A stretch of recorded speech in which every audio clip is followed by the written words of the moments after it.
Migo Canilao sa tunay na buhay.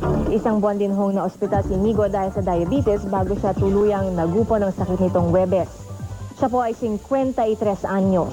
7 ang kanyang naging pelikula, pero nakilala siya ng publiko sa kanyang papel na Dabiana noong 1970s.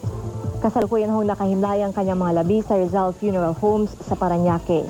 Ihatid siya sa kanyang huling hantungan sa Miyerkules, Marso 23, sa Loyola Memorial Park sa Marikina. Samantala, naging matagumpay po ang Coronation Night ng Binibining Pilipinas 2005 na ginanap sa Araneta Coliseum. Itinanghal na Binibining Pilipinas Universe si Joanna Cabrera. Siya ang kakatawan sa Pilipinas sa Miss Universe 2005 na gaganapin sa Thailand.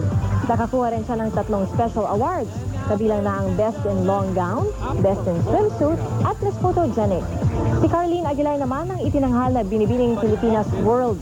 Binibining Pilipinas International si Precious Lara Kigaman at runners-up sina Wendy Valdez at Melanie Ediza.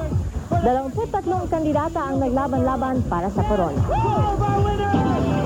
At yan po ang mga pinakamainit na balita sa araw na ito. 10 minuto ng serbisyong totoo. Magkita-kita pa tayo bukas para sa special edition ng GMA Flash Report. At sa ngalan po ng lahat ng bumubuo ng GMA News and Public Affairs, ako po ang inyong kapuso, Tia Arcangel. Maraming salamat po at magandang umaga.